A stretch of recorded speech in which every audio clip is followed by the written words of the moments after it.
In this video, we're going to be talking about 8 tips to quickly build rapport with anyone you meet. And stick around for the end of the video and we'll talk about how you can fast forward time and make it feel like you've known each other much longer than you really have. The first tip is to prepare before entering the room. We all know first impressions can have a big impact on people, so we want to make sure we start the interaction off on the right foot. Before you enter the room where you're going to be meeting this person, take a moment to imagine you're going to be meeting with a good friend that you haven't seen in a long time. Really put yourself into this mindset. Think about how warmly you would greet this person and how glad you would be to finally see them again. Then go in and introduce yourself. Make sure you say your name clearly. You want to make sure you say your name slowly and clearly enough that the other person can really appreciate it. If you were to introduce someone you really respected, how would you say that person's name? That's how you want to say your name to other people. Give your name the respect it deserves. Don't be weird about it. The goal isn't to behave in some strange or unnatural way, but merely to say your name the way you would say the name of someone you truly respected.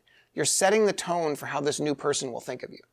You can use this trick in all kinds of places. Whether you're about to have a job interview, or going on a first date, or about to step in a bar and don't know who you're going to meet, this will put you in the right frame of mind to make an excellent first impression.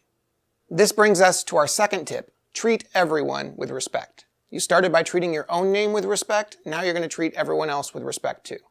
When building rapport, you want to understand other people. So you're looking for what you have in common, but you're also seeking to understand what you don't have in common.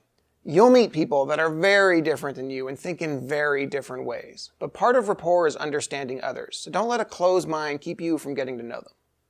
Which brings us to our third tip: let them do the talking. Your goal is to get to know this person and have them like you. Both of those things are best achieved by allowing the other person to talk about what interests them. Ask open-ended questions that can't be answered by a yes or a no. If you find that you struggle moving past small talk or getting people to open up, you might want to check out the Social Skills Mastery online training program in the description below. The fourth tip is to share something personal about yourself. When you're open and honest with people, it's easier to make a genuine connection. Don't try to dominate the conversation. Remember, you're still trying to get them to do most of the talking, but sharing a little bit about yourself can get them to open up and make the whole thing feel like less of an interrogation. The fifth tip is to nod while you listen. People that nod while listening come across as more empathetic. Once again, don't be a weirdo about it. Don't nod like a crazy person in an unnatural way. Just give a nod every now and then as seems appropriate for the conversation. The sixth tip is to mirror their behavior. When we're in rapport with someone, we tend to naturally copy each other's behaviors. People will cross their legs the same way, copy the same posture, and even use the same gestures. Now you want to be careful with this one.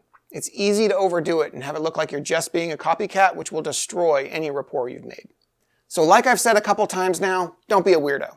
If doing something makes you feel uncomfortable, then it probably isn't helping the situation. Don't copy the person the moment they move, and don't copy everything they do. But if they're holding a position long enough and you're in the mood to switch as well, use them as your model and adopt the same position. The seventh tip is not to rush it.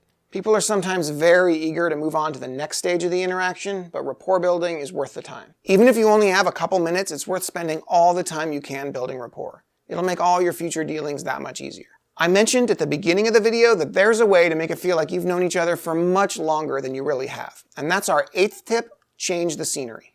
When we think about the people we know, we imagine the things they've said and the places we've been with them. If you can move your conversation to a variety of different places, it'll make it feel like you've known each other longer. You can use this on dates by changing your location every hour or two. You may have experienced this in sales, where you're moved to different parts of the office or showroom to have different parts of the conversation. And you can even do this in a single location. You can move the person you're building rapport with from one side of the room to the other, just to have 2 different settings to have your conversation. Even the walk from one location to another is a different setting and will contribute to the feeling that you've known each other longer. Which of these 8 tips is most useful for you? Tell us about it in the comments below. And if you have a different tip for building rapport, share that in the comments as well. If you found this video helpful, give it a like and consider subscribing to the channel, and I'll have more great content coming your way soon.